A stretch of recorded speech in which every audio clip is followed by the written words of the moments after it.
शुएब साहब बहुत शुक्रिया। अस्सलाम वालेकुम सर, आप कि मैं ट्वीट्स भी देख रही हूँ, मेरे पास मौजूद है, आपने तो वो बैलेट पेपर्स भी पोस्ट किए हैं साथ साथ। सर काफी तहफुजात रहे आप लोगों को सारा दिन, लेकिन राना सनाउल्लाह साहब कह रहे हैं कि आज तो बड़ा डिफरेंट डे था, तारीख का पुरअमन तरीन इलेक्शन हुआ है यहाँ पर। चले जी, मैं राना साहब तो मेरे लिए बड़े काबिल एहतराम है और मैं उनकी बात को डिनाई तो नहीं कर सकता। अगर सारे इंतखाबात आज का प्रोसेस जो कि है वो पुरअमन था, शफाफ था, तो राना साहब ने कहा कि अगर किसी पोलिंग स्टेशन के ऊपर कोई बदनज़मी हुई है तो वहाँ पर फ्रांजिक करवा लेना चाहिए। तो मैं सिर्फ राना साहब से गुजारिश करूँगा कि एक पोलिंग स्टेशन नंबर 14 है शरकपुर का, जहाँ पर टोटल 50 वोट है और उसमें से 42 वोट कॉस्ट हुए और वो 42 के 42 मुस्लिम लीग नून को कॉस्ट हो गए और ये रिज़ल्ट 5:01 के ऊपर आ गया। फिर एक पोलिंग स्टेशन है ननकाने का, वहाँ से वे 117 वोट हैं और 107 वोट कॉस्ट हो गए, 91% रिजल्ट वहाँ पर आ गया। एक पोलिंग स्टेशन है नंबर 15 शेखुपुरे का, वहाँ पे 94 वोट हैं, टोटल 78 वोट कॉस्ट हो गए, 82% आ गया। कोई 20-25 साल पार्लिमानी सियासत में हमें भी हो गए हैं, मैंने तो कभी आज तक अपनी ज़िंदगी के अंदर 80-90% वोट कॉस्ट होते नहीं देखे। ये इतने कश्मीर के हालात हमारे पुरअमन है, वहाँ पर रावी चैन की बांसुरी बजा रहा है कि लोग 100 के 100% निकल कर अपने हलकों से इंतखाब डाल रहे हैं। और फिर मज़े की बात, एक polling station number 15 government Islamia high school Sheikhupura है, उसमें जो polling scheme election commission of Pakistan, election commission of AJ जारी करता है, उसमें कहता है कि टोटल इस पोलिंग स्टेशन के ऊपर 94 वोट्स हैं, मेल के 53 हैं और फीमेल के 41 हैं। मगर जिस वक्त प्रिजाइडिंग ऑफिसर रिजल्ट जारी करता है, अपना फॉर्म 24 देता है, तो वो कहता है इस पोलिंग स्टेशन के ऊपर 8 वोट है टोटल। जो इलेक्शन कमीशन की पोलिंग स्कीम है वो कह रही है 94 वोट है, जो प्रिजाइडिंग अफसर है उस पोलिंग स्टेशन का वो कह रहा है कि 78 वोट है। अच्छा सर, मुझे ये भी फरमा दीजिए कि मैं सबसे सुन रही हूँ, मैं देख भी रही हूँ कि आपको बहुत ज्यादा शिकायत हैं, इस्तेहकाम पाकिस्तान पार्टी तहफुजात का इजहार कर रही है, तो अब आप लोग क्या प्लान कर रहे हैं कि जिस तरह से पाकिस्तान पीपल्स पार्टी इशारा दे रही है कि हम तीसरे मरहले का बॉयकॉट कर सकते हैं, क्या आप भी कर सकते हैं, सोच रहे हैं उस तरफ? जी देखिए, इसमें तो हमारे जो पार्टी के कायदीन हैं वो बैठ के फैसला करेंगे। मगर देखिए, इस रिजल्ट के बाद तो इनकी 28 सीटें हो गई, इनके बाद इनको रिजर्व सीटें भी मिल गई, तो तीसरे मरले के इंतखाब कराएं ना कराएं ये वाज़े अक्सरियत तो ले गए ना, 2/3 अक्सरियत सिंपल हासिल हो गई है। और अगर इलेक्शन तो वैसे ही मिल गई है, अब वो तीसरे मरले के तो देखिए अफादियत ही खत्म हो गई ना कि, और उसके ऊपर ये कह देंगे हमने। और फिर दूसरी चीज़ है कि अगर इलेक्शन फेयर एंड फ्री हो रहा था तो पोलिंग एजेंटों को पोलिंग स्टेशनों से बाहर निकालने की क्यों नौबत आ रही थी? आप उन्हें बैठे रहने देते, उनके सामने देते, उनके अंगूठे लगवाते, उनके साइन कराते, तो ये इस प्रोसेस को मुकम्मल होने देते जो कि नहीं मुकम्मल होने के लिए। ये 3 बड़ी जमात इलेक्शंस पे थी कश्मीर में इलेक्शंस में है, अब दोनों बाकी जो है वो बड़े शदीद तहफुजात का इजहार करें, तो PTI क्या कर रही है आज की सारी सिचुएशन को देख के? आप लोग एंजॉय कर रहे हैं या रिग्रेट कर रहे हैं कि हमने बॉयकॉट किया? देखें, हम वो कर रहे हैं जो आज ये कह रहे हैं, ये हम इसको फोर्स ही कर रहे थे। 8 फरवरी 2024 को जो कुछ हमारे साथ हुआ है, हम तो उस वक्त से कहते आ रहे हैं और कोई नहीं इस पे कोई कान नहीं धर रहा था, कोई नहीं हमें इसका हमारा साथ नहीं दे रहा था। जितनी भी ये जो जमहूरी पार्टी हैं, सो कॉल्ड, मैं तो कहूँगा ये जमहूरियत का नाम लेती हैं, तो क्यों नहीं उस वक्त खड़े हुए कि नहीं, पाकिस्तान में इतना बड़ा धांधली ज़्यादा इलेक्शन हम नहीं मानते। सारे बेनिफिशरी थे, ऐसे लोग भी हैं जो 5-5 हज़ार जिन्होंने वोट लिए और उनके MNAs बना के असम्बली भर दी, कोई तीसरे नंबर वाला असम्बली में बिठा दिया गया।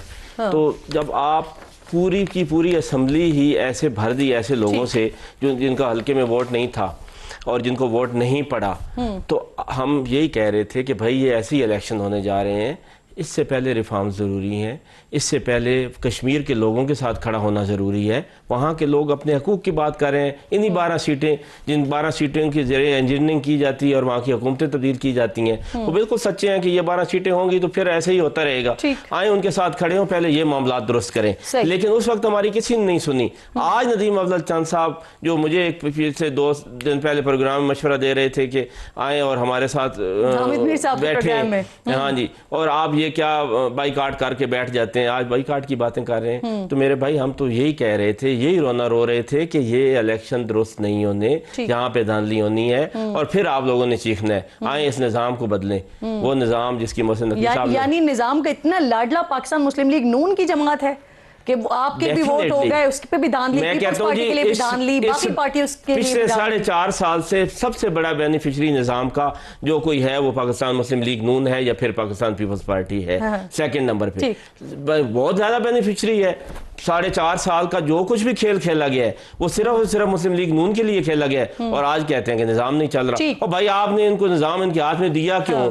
आपने इनको निजाम पे लाके बिठाया क्यों जो आज ये रोना रो रहे हैं? हम तो उस वक्त ही कहते थे कि ये नालायक है, नाअहल है, करप्ट है, इनसे ये निजाम नहीं चलना। आज आपको पता लगा 4.5 साल मुल्क के जाया करके। ठीक, इस वक्त गैर हतमी और गैर सरकारी नताइज जो आए हैं उसमें अभी तक 3 नशिस्तें पाकिस्तान मुस्लिम लीग नून जीत चुकी। नशिस्त जो है वो पाकिस्तान पीपल्स पार्टी के पास है और डेफिनेटली मुकम्मल जो नताइज होंगे और हतमी जो नताइज होंगे वो इलेक्शन कमीशन की जानिब से ही जारी किए जाएंगे। ये गैर हतमी और गैर सरकारी नतीजा है जो अब तक हमें मौसूल हुआ है। एक और भी बड़ा अहम मामला और बड़ी अहम सिचुएशन चल रही है जिसकी हम प्रोग्राम में पूरी डिटेल बताएंगे, इसकी टाइमलाइन क्या है। लेकिन उससे पहले जो मेहमान साथ मौजूद हैं उनसे ज़रा बात करें। ये जो मजीद सूबों की बात हो रही है, मजीद यूनिट्स की बात हो रही है, तो इख्तियार साहब ज़रा आप इस सेगमेंट को शुरू करें ना सर, क्योंकि आप लोगों की तरफ से यानी पंजाब की हुकूमत की तरफ से जो आप लोगों की जमात में मंशूर का हिस्सा था जनूबी पंजाब सूबा, इसकी तरफ क्यों नहीं जा रहे हैं आप लोग? आप तो बड़ा बबांगे दौहल कह रहे हैं कि भाई पंजाब में तो सब कुछ ओके है,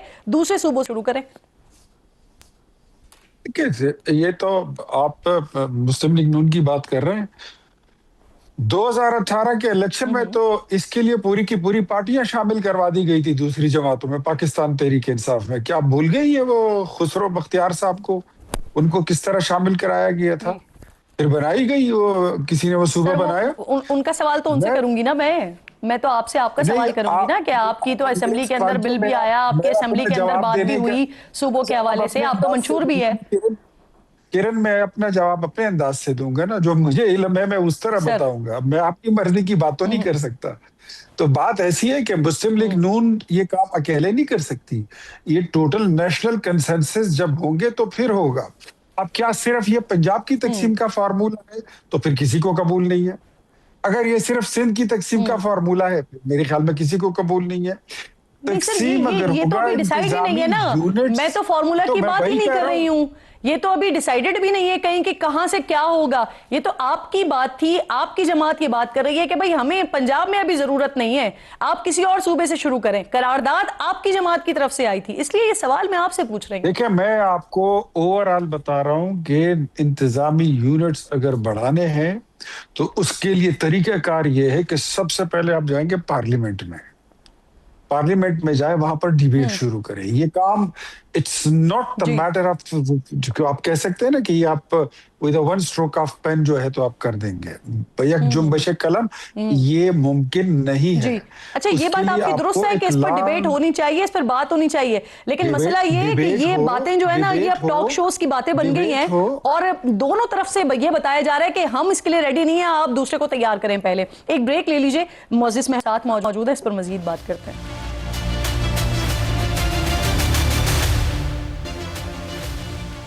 प्रोग्राम में एक बार फिर आपको खुशामदीद कहती हूँ। इस वक्त जो डिस्कस हो रहा है वो 1 यूनिट इंतजामी यूनिट और साथ साथ सूबों के हवाले से बात हो रही है। शर्मिला साहिबा, ये बताइए मैडम, सिंध में डेफिनेटली पीपल्स पार्टी की अक्सरियत है, वहाँ जो भी करारदाद आएगी डेफिनेटली वो नाकाम हो जाएगी, लेकिन जहाँ करारदादें पास हो चुकी हैं इस पर पेशरफ्त के लिए आप साथ क्यों बैठने को तैयार नहीं है?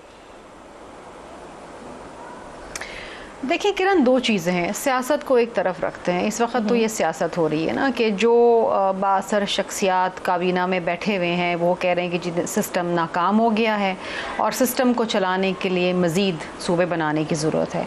दूसरी तरफ ये भी कह रहे हैं कि वफाक जो है वो खसारे के अंदर है, फिस्कल स्पेस नहीं है। अब नए सूबे बनाने का क्या मतलब है कि और चीफ मिनिस्टर और काबीना और ब्यूरोक्रेसी और एडमिनिस्ट्रेटिव खर्चे, तो वो खर्चे आप कहाँ से लेकर आएंगे? देखिए, बात वो करें जो समझ में भी आए और जो मौजूदा हालात के अंदर लोग हज़म भी कर सकें। इशू ये है कि आप ये कहते हैं कि गवर्नेंस सही नहीं है, एक आम आदमी तक जो है वो आसानियाँ पैदा नहीं हो रही हैं, उनके मसाइल हल नहीं हो रहे। उसका तरीक़ेकार क्या है कि आप लोकल गवर्नमेंट को एम्पावर करें, आप लोकल गवर्नमेंट के इलेक्शंस कराएं, आप ऐसी कानून साजी करें जहां पर इक़्तिदार जो है वो निचली सतह तक मुंतकिल हो जाए। अब जहां तक सिंध का ताल्लुक है, आपको पसंद हो ना पसंद हो, अच्छा लगे बुरा लगे, लेकिन वहां पर लोकल गवर्नमेंट सिस्टम है, इलेक्शन हुए हैं, लोकल नुमाइंदे हैं। पंजाब में तो हैं ही नहीं, किसी न किसी हीले बहाने से वो इलेक्शंस पोस्टपोन कर रहे हैं। तो बात ये है कि जिस सूबे से आपका ताल्लुक है वहाँ पर आप इंटरिम चीफ मिनिस्टर भी रह चुके हैं, उसी सूबे से आप सेनेटर इलेक्ट हुए, and you such a powerful minister कि ये भी कहा जाता है कि he is more powerful then the prime minister, और बात सही भी है एक तरीके से। ठीक, बात ये है दुरुस्तगी लानी है तो पहले आप आइन और कानून के मुताबिक लोकल गवर्नमेंट के इलेक्शंस कराएं। अब आपकी जो बात है साउथ पंजाब की रेजोल्यूशन की आ चुकी है, जी बिस्मिल्लाह करें, कोशिश करें, पार्लियामान के अंदर लेकर आए, एक जो आइन का प्रोसेस है उसको तो फॉलो करें ना। सिंध असेंबली में तो करारदाद पास हुई कि हमने मजीद सूबे बनाने ही नहीं। वैसे जो आपने बात की ना, ये बात बिल्कुल दुरुस्त है, जबरदस्ती ये बात बिल्कुल दुरुस्त है। वाकई मोहसिन नकवी साहब इतने पावरफुल हैं कि माशाल्लाह सदर साहब भी उनको सिंध के मामला देखने के लिए भेजते हैं, तो ये बात आपकी चले, मैं मान लेती हूँ और बिल्कुल दुरुस्त बात भी है। शुएब साहब मुझे ये फरमाइए सर, क्या लगता है आपको कि जो इंतखाबी मंशूर में नारे लगाने वाली जमातें हैं ये हकीकी तौर पर सूबों के क़याम के मामले से पीछे क्यों हटती हुई दिखाई दे रही हैं सर? ये सिर्फ मैं समझता हूँ कि इसलिए पीछे हटती दिखाई दे रही हैं कि जो इन्होंने अवाम से वादे किए और जो इन्होंने अपने मंशूर के अंदर कहा, आज ये उसके ऊपर अमल दरामद करती नज़र नहीं आ रही। अगर सपोज करे मुस्लिम लीग नवाज पंजाब के अंदर यहाँ पे हुकूमत के अंदर है, अगर 3 सीमें हैं, सेंट्रल है, साउथ है, नॉर्थ है, ये अगर 3 प्रोविंस बन जाते हैं तो तीनों मुस्लिम लीग नून अपने यहाँ पर इन्होंने इतने काम अवाम के कर दिए हैं, इतनी पेनिट्रेशन कर दी हैं, सारी की सारी सीटें ये जीतते चले जा रहे हैं, तो ये बाकी भी पंजाब की सीटें जीतेंगे, फिर तो इनके 3 वज़ीर आला हो जाएंगे। तो इनमें क्या प्रॉब्लम है इनको कि अगर इन्हीं की जमात है, भाई पंजाब का नाम पंजाब ही रह रहा है, पंजाब को हम कोई और नाम से तो नहीं दे रहे हैं। आपके लोग आ जाएंगे, आप एक आम मसाइल की आदमी की बात करें, एडमिनिस्ट्रेशन, बल्कि आज वो सीएम साहिबा ने नई सीएम साहिबा को मुतारिफ भी करवाया है कि बेहतरीन सीएम हो सकती हैं मरियम औरंगजेब साहिबा। जी बिल्कुल जी, अल्लाह ताला बिल्कुल करे, मगर उस तक नौबत तो लेके आए ना। आप बनाए नॉर्थ प्रोविंस बनाए और आप साउथ का बनाए, आप सेंट्रल पंजाब बनाए। देखे इन सूबे बनाने का मकसद ये है कि किसी की जमात को उसके इक़्तिदार से तो नहीं बाहर कर रहे। गवर्नमेंट की पॉलिसीज है, अगर आप अपनी पॉलिसीज अवाम की बेहतरी के लिए लेके आ रहे हैं तो अवाम आपको सिलेक्ट करेंगे, चाहे 1 सूबा हो या 3 सूबा हो। बिल्कुल ठीक।